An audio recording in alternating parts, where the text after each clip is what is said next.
Hello friends, welcome to our YouTube channel study pre questions. Friends, ये video 40 Jharkhand GK का part 7 है और इससे पहले पार्ट 6 तक कंप्लीट हो चुका है। और ये वीडियो बहुत ही महत्वपूर्ण है आने वाले किसी भी एग्ज़ाम के लिए, क्योंकि ये पूरी तरह जेएसएससी के सिलेबस पर आधारित है और इसमें करंट अफेयर्स भी शामिल है। तो चलिए वीडियो को शुरू करते हैं और देखते हैं कि पहला प्रश्न क्या है। तो पहला प्रश्न है, झारखंड राज्य में सर्वाधिक अनुसूचित जनजाति किस जिले में निवास करते हैं। तो सर्वाधिक अनुसूचित जनजाति झारखंड में कहाँ पाई जाती है, तो ये रांची जिले में पाई जाती है। सही आंसर क्या होगा? ऑप्शन ए, रांची जिला। अगर न्यूनतम अनुसूचित जनजाति की बात की जाए तो ये कहाँ पाई जाती है, तो ये कोडरमा जिले में पाया जाता है न्यूनतम अनुसूचित जनजाति। और पूरे झारखंड में अनुसूचित जनजातियों का कुल प्रतिशत कितना है, तो यह है 26.2%। ये प्रश्न पूछा जा चुका है। अगला प्रश्न है, देवनिया नामक महिला किस आंदोलन से जुड़ी थी। तो देवनिया नामक महिला ताना भगत आंदोलन से जुड़ी थी। सही आंसर क्या होगा? ताना भगत। देवनिया ने सिसई क्षेत्र में इस आंदोलन में सहयोग किया था। किस क्षेत्र में? तो सिसई क्षेत्र में। ताना भगत आंदोलन ये जो कि 1914 ईस्वी में हुआ था जतरा भगत के नेतृत्व में, और यह एक प्रकार का सांस्कृतिक आंदोलन था जो कि महात्मा गांधी के विचारों से प्रभावित था। अगला प्रश्न है, बिरसा मुंडा के आंदोलन का केंद्र कहाँ था। तो बिरसा मुंडा के आंदोलन का केंद्र था खूंटी में। सही आंसर क्या होगा? ऑप्शन ए, खूंटी में।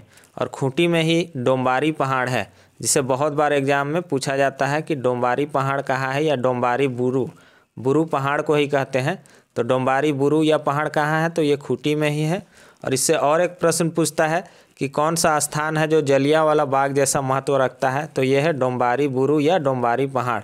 डोम्बारी बुरू से जेपीएससी में भी क्वेश्चन पूछा था और ये बहुत ही महत्वपूर्ण स्थान है डोम्बारी पहाड़। अगला प्रश्न है, झारखंड राज्य के किस शहर में राष्ट्रीय स्तर का सिंथेटिक फुटबॉल स्टेडियम की स्थापना की जाएगी। जो लोग दिसंबर का करंट अफेयर्स, पूरे दिसंबर महीने का करंट अफेयर्स देखे होंगे उनको पता होगा कि ये फुटबॉल स्टेडियम बन रहा है गढ़वा में। सही आंसर क्या होगा? Option D. जो लोग देखे होंगे उनका रिवीजन हो जाएगा। इस स्टेडियम का निर्माण का लागत कितना है, तो 6 करोड़ है और राज्य का पहला सिंथेटिक फुटबॉल स्टेडियम है जो कि गढ़वा में बन रहा है। अगला प्रश्न है, भाजपा द्वारा वनांचल राज्य की मांग कब की गई थी। तो भाजपा द्वारा अलग वनांचल राज्य की मांग की गई थी 1988 ईस्वी में। सही आंसर क्या होगा? ऑप्शन बी, 1988 ईस्वी में। अगला प्रश्न है, झारखंड राज्य गंगा नदी संरक्षण प्राधिकरण का मुख्यालय कहाँ है। तो झारखंड राज्य गंगा नदी संरक्षण प्राधिकरण का मुख्यालय कहाँ है, तो ये साहेबगंज में है। सही आंसर क्या होगा? ऑप्शन सी, साहेबगंज में है। और साहेबगंज ही एकमात्र ऐसा जिला है जहाँ से गंगा नदी गुजरती है। ये प्रश्न भी पूछा जा चुका है जेएसएससी में। और साहेबगंज में ही मल्टी मॉडल पोर्ट बना है जिसकी आधारशिला कौन रखे थे? प्रधानमंत्री नरेंद्र मोदी जी ने। तो साहेबगंज में क्या है?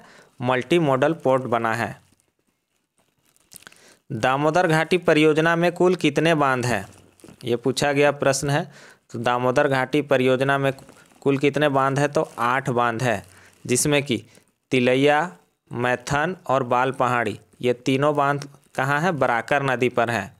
इसके अलावा पंचेत, बेरमो और अय्यर, ये तीनों किस नदी पर है, तो ये दामोदर नदी पर निर्मित है, दामोदर नदी पर। इसके अलावा और 2 बांध है, बोकारो जो कि बोकारो नदी पर है, और कोनार जो कि कोनार नदी पर स्थित है। अगला प्रश्न है, वर्ष 2021-22 में राज्य के सबसे बड़े व्यक्तिगत आयकर दाता कौन बने हैं। तो 2021-22 का झारखंड राज्य का सबसे बड़ा व्यक्तिगत आयकर दाता कौन बने हैं? महेंद्र सिंह धोनी। सही आंसर क्या होगा? Option A. इन्हें 2018 में पद्म भूषण मिला है। ये बहुत ही महत्वपूर्ण पॉइंट है, हो सकता है आने वाला एग्जाम में पूछा जाएगा। अगला प्रश्न है, झारखंड के लोगों की जीविका का मुख्य आधार है। तो झारखंड के लोगों की जीविका का मुख्य आधार क्या है? कृषि है। सही आंसर क्या होगा? ऑप्शन ए, कृषि। अगला प्रश्न है, झारखंड के किस स्थान पर मल्लुती मंदिर है। यह क्वेश्चन बहुत बार पूछा जाता है। तो मल्लुती मंदिर कहाँ है? ये दुमका में है। और मलूटी को मंदिरों का गांव कहा जाता है। मलूटी को मंदिरों का गांव कहा जाता है, ये प्रश्न भी पूछा जाता है। अगला प्रश्न है, झारखंड के किस स्थान पर 500 फीट ऊंचा भुवनेश्वरी मंदिर है? तो 500 फीट ऊंचा भुवनेश्वरी मंदिर कहाँ है? तो यह है जमशेदपुर में। सही आंसर क्या होगा? Option A Jamshedpur. किस किले का निर्माण पूर्व मुगल शासक राजा मेदिनी राय के द्वारा किया गया? ये कन्या अभियंता परीक्षा 2012 में पूछा गया था। यह है पलामू का किला। पलामू का किला का निर्माण पूर्व मुगल शासक मेदिनी राय, मुगल शासक नहीं थे, ये क्वेश्चन में थोड़ा सा मिसप्रिंट हो गया है, मेदिनी राय के द्वारा किया गया था। और यहाँ पास 2 किले हैं, एक तो पुराना किला है और एक है नया किला। और पुराने किले का निर्माण किसने किया है? तो प्रताप राय ने किया है। और नया किला का निर्माण किसने किया है? मेदिनी राय ने किया है। दोनों किले बहुत ही महत्वपूर्ण है और इससे प्रश्न बार बार पूछे जाते हैं। पुराना किला प्रताप राय द्वारा निर्माण किया गया है और नया किला मेदिनी राय के द्वारा। अगला प्रश्न है, इनमें से किसे ह्यूमैनिटेरियन एक्सीलेंस अवार्ड 2021 प्रदान किया जाएगा?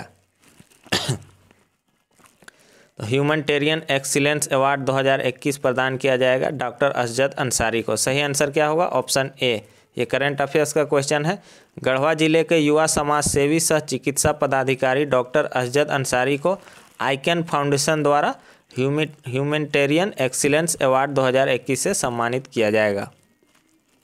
अगला प्रश्न है, सरायकेला खरसावां जिला का मुख्यालय कहाँ है? तो सरायकेला खरसावां जिला का मुख्यालय कहाँ है? तो ये सरायकेला में है। सही आंसर क्या होगा? Option C Saraikela. अगला प्रश्न है, झारखंड में कुल 32 आदिवासी समूह हैं, इनमें से अधिकांश संबंधित हैं। तो झारखंड में कुल 32 आदिवासी जनजातियां पाई जाती हैं, जिनका संबंध किससे है? प्रोटो एस्ट्रोलॉयड से। सही आंसर क्या होगा? ऑप्शन ए प्रोटो एस्ट्रोलॉयड से। अनुच्छेद 342 के तहत झारखंड में कुल मान्य कितनी जनजातियां हैं? तो 32 जनजातियां हैं, जिसमें कि 8 आदिम जनजातियां हैं। अगला प्रश्न है, निम्न में से कौन सी जनजाति शिकारी के रूप में जानी जाती है? तो शिकारी के रूप में कौन सी जनजाति जानी जाती है? कोरबा। कोरबा जनजाति जो कि शिकारी के रूप में जानी जाती है। और इनकी पंचायत को क्या कहा जाता है? मयारी।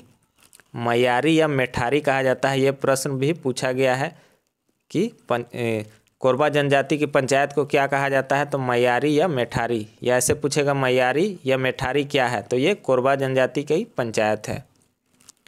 अगला प्रश्न है, झारखंड राज्य सरकार ने राज्य बजट 2022-23 के लिए ऑनलाइन पोर्टल के माध्यम से आम जनता के सुझाव आमंत्रित किए हैं। इस ऑनलाइन पोर्टल का क्या नाम है? तो इस ऑनलाइन पोर्टल का नाम है हमर अपन बजट। सही आंसर क्या होगा? ऑप्शन सी हमर अपन बजट। राज्य सरकार ने 2 दिसंबर 2021 को इस बजट पोर्टल तथा मोबाइल ऐप की शुरुआत की है तथा 3 सर्वश्रेष्ठ सुझाव देने वाले व्यक्तियों को सम्मानित भी किया जाएगा। अगला प्रश्न है, निम्नलिखित में से कौन सा भाषाओं का समूह द्रविड़ परिवार से संबंधित है? ये बहुत ही महत्वपूर्ण क्वेश्चन है। सचिवालय सहायक 2012 में पूछा गया था और ये इंटरमीडिएट एग्जाम 2017 में भी पूछा गया था। इसी क्वेश्चन को घुमा घुमा के पूछा जाता है। देखिए, झारखंड की अधिकांश जो भाषाएं हैं उनका संबंध ऑस्ट्रिक भाषा समूह से है। झारखंड की अधिकतर भाषा का संबंध किससे है? ऑस्ट्रिक भाषा समूह से है। लेकिन 2 भाषाएं हैं। कौन कौन सी 2 भाषाएं हैं? उरांव और पहाड़िया। उरांव की एक भाषा है कुड़ुक और पहाड़िया जनजाति की भाषा है मालतो। कुड़ुक और मालतो ये झारखंड की 2 मात्र भाषाएं हैं जिनका संबंध द्रविड़ परिवार से है। ये प्रश्न को बार बार घुमा के पूछेगा। तो सही आंसर क्या होगा? उरांव और पहाड़िया। उरांव की कुड़ुक और पहाड़िया की मालतो, ये दोनों भाषाएं का संबंध द्रविड़ परिवार से है। अगला प्रश्न है, लंठ आजमगढ़ी किस कवि का उपनाम है?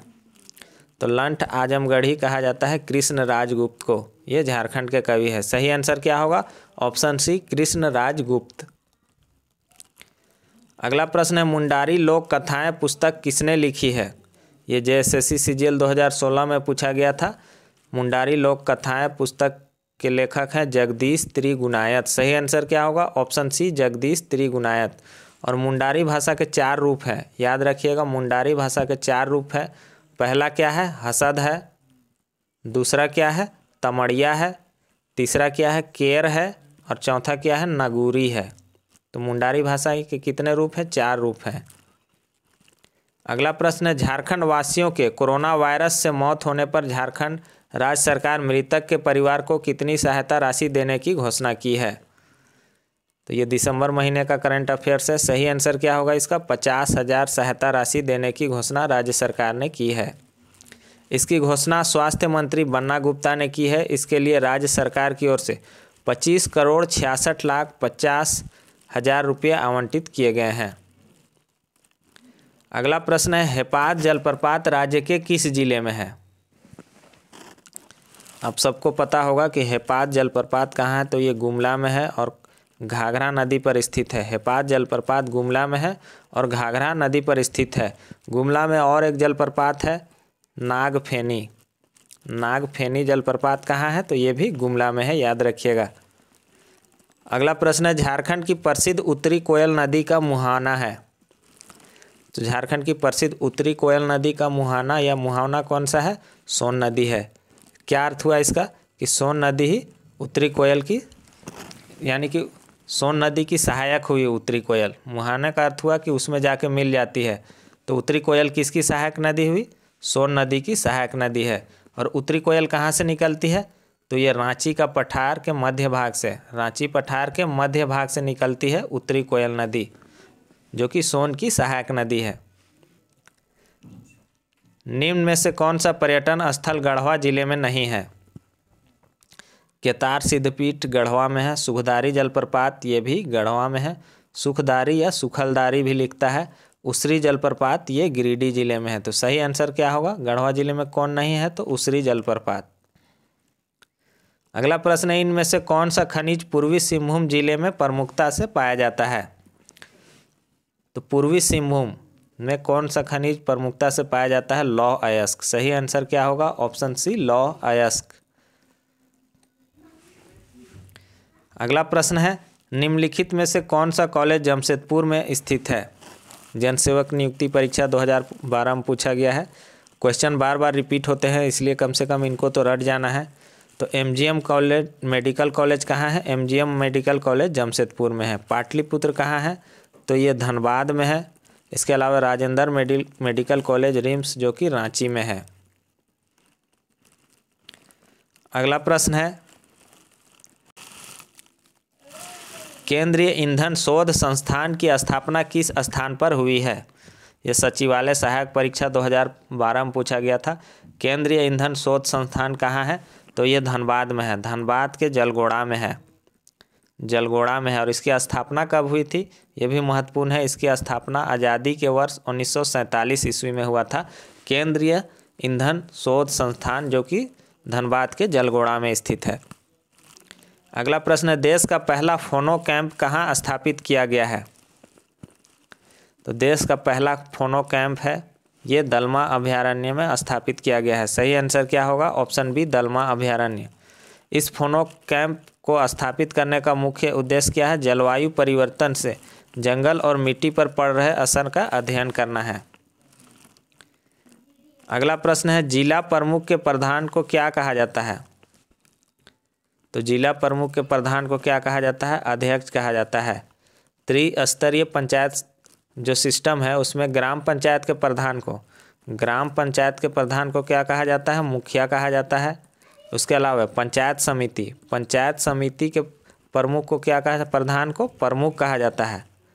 पंचायत समिति के प्रधान को प्रमुख कहा जाता है। और जिला परिषद के प्रधान को क्या कहा जाता है, अध्यक्ष कहा जाता है। तीनों याद रखिएगा कि ग्राम पंचायत के प्रधान को मुखिया कहा जाएगा और पंचायत समिति के प्रधान को प्रमुख कहा जाएगा और जिला परिषद के प्रधान को अध्यक्ष कहा जाता है। अगला प्रश्न है, दीपिका कुमारी ने राष्ट्रमंडल के खेलों में कब स्वर्ण पदक जीता था। ये प्रश्न भी पूछा जा चुका है। तो दीपिका कुमारी ने राष्ट्रमंडल खेलों में स्वर्ण पदक जीता था 2010 ईस्वी में। ये एक तीरंदाज है। इनके बारे में भी बहुत सारे प्रश्न पूछा गया है कि इनको 2012 में अर्जुन अवार्ड मिला है। इसके अलावा इनको 2016 में पद्मश्री मिला है, जो कि ये प्रश्न पूछा जा चुका है।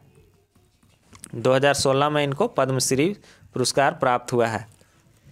अगला प्रश्न है रांची स्थित JSCA स्टेडियम में पहला अंतर्राष्ट्रीय मैच कब खेला गया।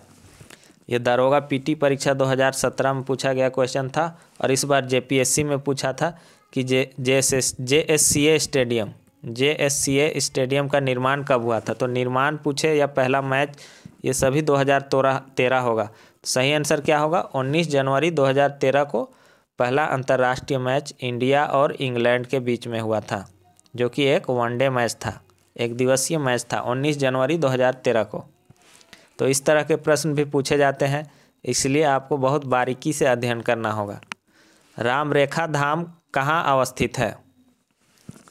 तो राम रेखा धाम कहाँ है, तो ये आपका सिमडेगा में है। सही आंसर क्या होगा, राम रेखा धाम सिमडेगा में है। देवघर में भी एक धाम है, सबको पता है, बैद्यनाथ धाम। ग्राम भागीरथ योजना का संबंध निम्नलिखित में से किससे है। तो ग्राम भागीरथ योजना का संबंध सिंचाई से संबंधित है। झारखंड की यह एक योजना है ग्राम भागीरथ योजना। यह इंटरमीडिएट एग्जाम 2017 में पूछा गया था। इस योजना का संबंध है सिंचाई से। अगला प्रश्न है झारखंड का कौन सा नेता ददई दुबे के नाम से जाना जाता है। तो ददई दुबे के नाम से जाना जाता है चंद्रशेखर दुबे को। सही आंसर क्या होगा, ऑप्शन बी चंद्रशेखर दुबे। अगला प्रश्न है राज्य के किस जिले में 5वीं अंतर्राष्ट्रीय वॉक चैंपियनशिप का आयोजन किया जाएगा। सही आंसर क्या होगा इसका, रांची में। सही आंसर होगा इसका ऑप्शन डी रांची। राजमहल ट्रैप का सृजन किस काल में हुआ है। ये प्रश्न भी पहले पूछा जा चुका है। राजमहल ट्रैप का सृजन हुआ है जुरासिक काल में। सही आंसर क्या होगा, ऑप्शन ए जुरासिक काल। और इसका निर्माण कैसे हुआ है, राजमहल ट्रैप का निर्माण, तो लावा के बहाव से हुआ है इसका निर्माण। और एक प्रश्न पूछता है कि राजमहल पहाड़ी में कौन सी मिट्टी पाई जाती है, तो काली मिट्टी पाई जाती है, राज काली। ये ट्रिक मैंने बताया था, राज काली। अगला प्रश्न है निम्न में से कौन सा अभयारण्य राष्ट्रीय स्तर का है। तो झारखंड का एकमात्र अभयारण्य है जो कि राष्ट्रीय स्तर का है। बाकी जितने भी अभयारण्य हैं वो राजकीय स्तर के हैं। तो राष्ट्रीय स्तर का कौन सा अभयारण्य है, पलामू अभयारण्य, जो कि 794 वर्ग किलोमीटर पर लगभग फैला हुआ है। वर्ग किलोमीटर पर फैला हुआ है, कितना, 794 वर्ग किलोमीटर पर। रांची के समीप नामकोम में वर्ष 1925 में किस संस्थान की स्थापना हुई थी।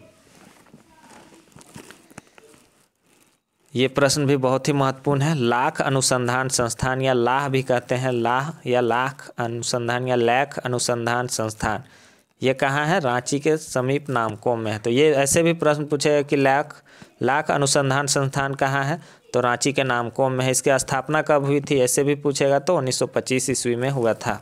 तो सही आंसर क्या होगा इसका, लाख अनुसंधान संस्थान। हिंदू भाद्रपद मास में जनजातियों की कौन सी पूजा होती है। JPSC में पूछा गया प्रश्न है। तो भाद्रपद यानी कि भादो महीना में जनजातियों की कौन सी पूजा होती है, ये होता है कर्मा। सही आंसर क्या होगा, ऑप्शन सी कर्मा। कर्मा एक प्रकृति से संबंधित त्यौहार है और इसका मुख्य उद्देश्य क्या है कि कर्म की जीवन में प्रधानता होती है और इसमें करम पेड़ की डाली की महत्ता होती है। अगला प्रश्न है झारखंड में किस त्यौहार को बीज बोने का त्यौहार के रूप में जाना जाता है। बहुत ही महत्वपूर्ण प्रश्न है, पहले पूछा जा चुका है। यह त्यौहार है रोहिन या रोहिणी। रोहिणी भी लिखता है कहीं कहीं, रोहिन या रोहिणी। ये झारखंड में बीज बोने का त्यौहार है। वंदना से भी प्रश्न पूछा गया है, 1-2 बार पूछा गया है कि वंदना ओहिरा गीत का संबंध किस त्यौहार से है। क्या पूछता है क्वेश्चन कि ओहिरा गीत का संबंध किस त्यौहार से है, तो ओहिरा गीत का संबंध है वंदना त्यौहार से। सही आंसर क्या होगा, वंदना। इसका सही आंसर क्या होगा, तो रोहिन या रोहिणी, जो कि बीज बोने का त्यौहार है। तो फ्रेंड्स, इस वीडियो में बस इतना ही। वीडियो आपको कैसा लगा कमेंट बॉक्स में ज़रूर बताएं और चैनल पर नए हैं तो चैनल को सब्सक्राइब करें और वीडियो को ज़्यादा से ज़्यादा शेयर करें। Thanks for watching.